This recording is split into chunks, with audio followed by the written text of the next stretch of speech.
નમસ્કાર. આકાશવાણી અમદાવાદ વડોદરા.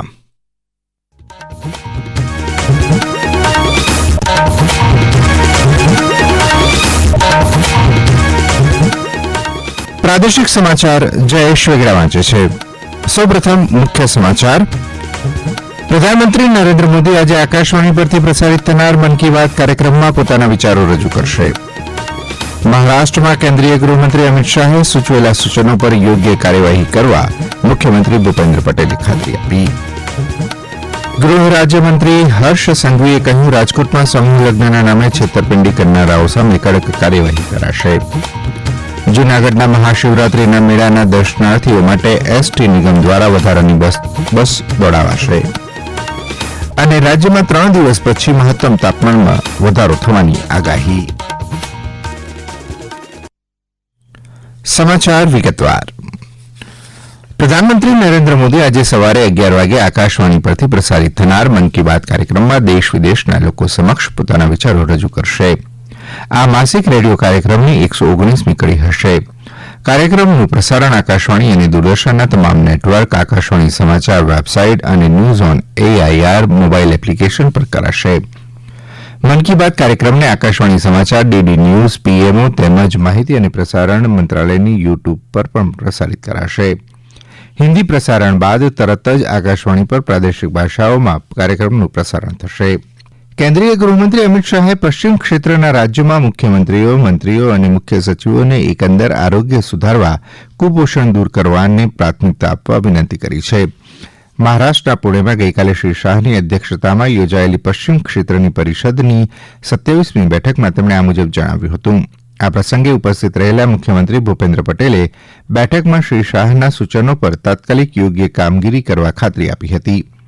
શ્રી શાહે પશ્ચિમી રાજ્યો વચ્ચે પરસ્પર સંવાદ અને સહકાર અંગે તેમજ રાજ્યના વિકાસ સંબંધિત વિવિધ મુદ્દાઓ અંગે માર્ગદર્શન આપ્યું હતું. દરમિયાન બેઠકમાં 18 જેટલા વિવિધ મુદ્દા પર ચર્ચા કરવામાં આવી હતી. ઉપરાંત શ્રી શાહે લઘુત્તમ ટેકાના ભાવ MSP પર કઠોળના વેચાણ માટે સરકારે બનાવેલી એપ્લિકેશન અંગે ખેડૂતોમાં જાગૃતિ ફેલાવવા પર પણ ભાર મૂક્યો હતો. કેન્દ્રીય કૃષિ મંત્રી શિવરાજસિંહ ચૌહાણે પ્રાકૃતિક ખેતીના વિસ્તરણ અને નિરીક્ષણ માટે રાષ્ટ્રીય સમિતિ બનાવવાની જાહેરાત કરી છે. તેમણે કહ્યું કે રાજ્ય સ્તરે પણ આ સમિતિઓ રચાશે, જે જિલ્લા વિકાસ અધિકારી મારફતે પ્રાકૃતિક ખેતીની પ્રગતિનો અહેવાલ સરકાર સુધી પહોંચાડશે. રાજ્યપાલ આચાર્ય દેવવ્રત સાથે ગુરુકુલ કુરુક્ષેત્રના પ્રાકૃતિક કૃષિ ફાર્મની મુલાકાત લેતા ગઈકાલે શ્રી ચૌહાણે આ જાહેરાત કરી હતી. દરમિયાન શ્રી ચૌહાણે કહ્યું કે શ્રી દેવવ્રત દ્વારા શરૂ કરાયેલું પ્રાકૃતિક ખેતી અભિયાન હવે રાષ્ટ્રીય પ્રાકૃતિક ખેતી અભિયાન તરીકે જન આંદોલનનું સ્વરૂપ ધારણ કરી રહ્યું છે. રાજકોટમાં સમૂહ લગ્નના નામે છેતરપિંડીનો ભોગ બનનારા પીડિતોને વહારે પોલીસ આવી હતી. મળતી માહિતી મુજબ સર્વજ્ઞાતિલ સમૂહ લગ્નમાં આયોજકો લગ્ન પહેલા જ ફરાર થઈ ગયા હતા. જોકે જાન પરત જાય તે પહેલા રાજકોટ પોલીસે ઘટના સ્થળે પહોંચી 6 નવદંપતીના લગ્ન કરાવ્યા હતા. આ ઘટના અંગે ગૃહ રાજ્યમંત્રી હર્ષ સંઘવીએ પ્રતિક્રિયા આપતા આયોજકો સામે કાર્યવાહી કરાશે તેમ જણાવ્યું હતું. સમૂહ લગ્નના આયોજકો ઠીક લગ્ન સમયે લગ્ન સ્થળ છોડી ભાગી છૂટ્યા. અનેક લોકો દીકરાની જાન લઈને પહોંચ્યા, તો અનેક લોકો પોતાની દીકરીને લગ્ન વિધિ માટે તૈયાર હતા. આ તમામ પરિવારોની આશા, આકાંક્ષાઓ અને ખુશીને ક્યાંક ને ક્યાંક ઠોસ પહોંચાડવાનું કામ આયોજકો દ્વારા કરવામાં આવ્યું. આ આયોજકો પર જરૂરથી ગંભીરતાપૂર્વક તપાસ થશે અને કડકમાં કડક કાર્યવાહી થવી જ જોઈએ. બોટાદ જિલ્લામાં 70,000 જેટલા રત્ન કલાકારોને પરિચય કાર્ડ અપાશે. બોટાદ જિલ્લા ડાયમંડ એસોસિએશન અને જેમ્સ એન્ડ જ્વેલર્સ મુંબઈના સંયુક્ત ઉપક્રમે સૌપ્રથમ વખત જિલ્લાના રત્ન કલાકારોને આ કાર્ડ અપાશે. હાલમાં જિલ્લાના ડાયમંડ બજાર ખાતે સ્વૈચ્છિક આવનારા રત્ન કલાકારોને કાર્ડ આપવાની કામગીરી શરૂ થયું હોવાનું જિલ્લા ડાયમંડ એસોસિએશનના પ્રમુખ શંકર ધોળુએ જણાવ્યું હતું. બોટાદ જિલ્લામાં રત્ન કલાકારો ભાઈઓ બહેનો છે એની ઓળખ છે. પરિચય કાર્ડ રત્ન કલાકાર ભાઈઓ બહેનોના બનશે અને આપણે બોટાદ જિલ્લામાં 70,000 લેબર કારીગરો છે રત્ન કલાકારો. તો એને પરિચય કાર્ડ આપવામાં એટલા માટે આવશે કે 35,000 રૂપિયાનો 3 વર્ષનો વીમો ક્લેમ છે. એટલે કોઈ દવાખાનું આવી ગયું હોય તો જેમ્સ એન્ડ જ્વેલરી દ્વારા 35,000 રૂપિયા એ લોકોને મળશે. હજી મહિનોથી 1.5 મહિનો કામ ચાલશે અને કારખાને 500 કારીગરો હોય, 3-4 કારખાના હાલતા હોય તો કારખાના ઉપર જઈ અને રત્ન કલાકારને 1 પણ મિનિટનો ટાઈમ બગાડ્યા વગર પરિચય કાર્ડ ત્યાં આપી દેવામાં આવે છે એના વોટ્સઅપમાં. આ સમાચાર આપ આકાશવાણીના અમદાવાદ વડોદરા કેન્દ્ર પરથી સાંભળી રહ્યા છો.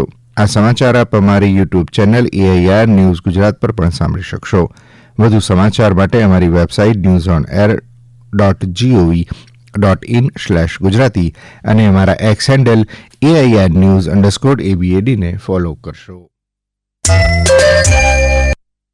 જૂનાગઢમાં 27મી ફેબ્રુઆરી સુધી યોજાનારા મહાશિવરાત્રિના મેળાના દર્શનાર્થીઓ માટે રાજ્યના એસટી નિગમ દ્વારા વિશેષ વ્યવસ્થા કરાઈ છે.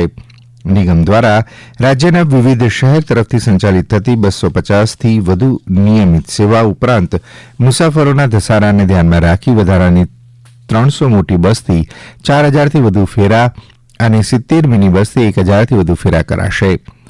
સત્તાવાર યાદી મુજબ જૂનાગઢથી ભવનાથ તળેટી આવવા જવા દૈનિક 70 મિની બસ મારફતે અલગથી બૂથ ગોઠવી સંચાલન કરાશે.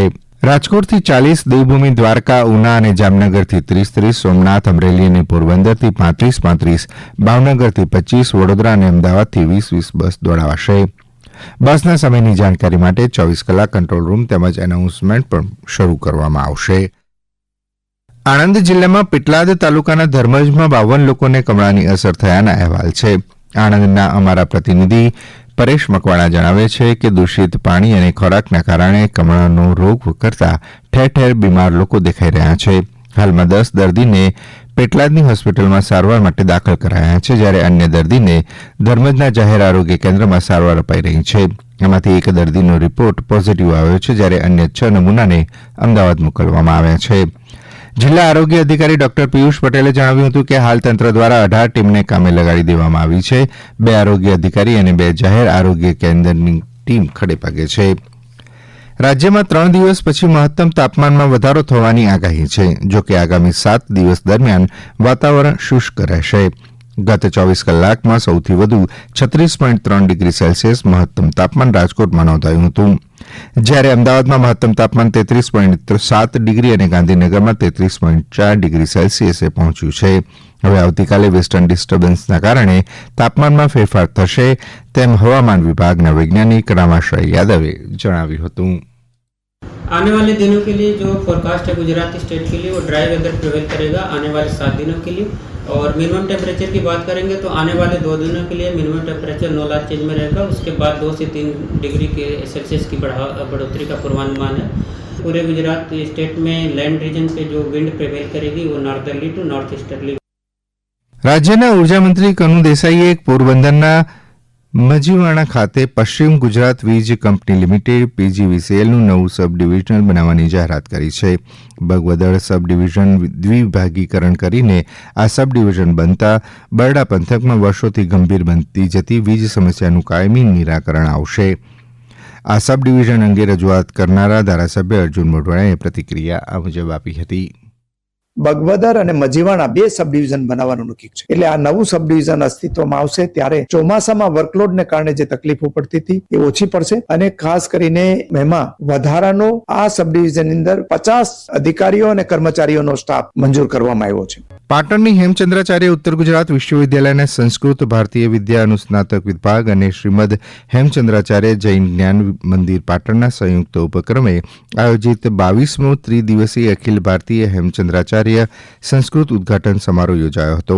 આ પ્રસંગે વિશ્વવિદ્યાલયના કુલપતિ પ્રોફેસર કિશોર પુરિયાએ હેમચંદ્રાચાર્યજી રચિત સાહિત્ય અને વ્યાકરણને તમામ ભાષાઓના હૃદય સમાન લેખાવ્યું હતું. તેમણે જણાવ્યું હતું કે જ્યારે કોઈ દેશમાં વિશ્વવિદ્યાલય ન હતી ત્યારે ભારતમાં સૌથી વધુ વિદ્યાલય અને ગુરુકુળની પરંપરા હતી. અને અંતમાં મુખ્ય સમાચાર ફરી એકવાર. પ્રધાનમંત્રી નરેન્દ્ર મોદી આજે આકાશવાણી પરથી પ્રસારિત થનાર મન કી બાત કાર્યક્રમમાં પોતાના વિચારો રજૂ કરશે. મહારાષ્ટ્રમાં કેન્દ્રીય ગૃહમંત્રી અમિત શાહે સૂચવેલા સૂચનો પર યોગ્ય કાર્યવાહી કરવા મુખ્યમંત્રી ભૂપેન્દ્ર પટેલે ખાતરી આપી. ગૃહ રાજ્યમંત્રી હર્ષ સંઘવીએ કહ્યું, રાજકોટમાં સમૂહ લગ્નના નામે છેતરપિંડી કરનારાઓ સામે કડક કાર્યવાહી કરાશે. જૂનાગઢના મહાશિવરાત્રિના મેળાના દર્શનાર્થીઓ માટે એસટી નિગમ દ્વારા વધારાની બસો દોડાવાશે. અને રાજ્યમાં 3 દિવસ પછી મહત્તમ તાપમાનમાં વધારો થવાની આગાહી. આકાશવાણી અમદાવાદ વડોદરા કેન્દ્ર પરથી પ્રાદેશિક સમાચાર પૂરા થયા.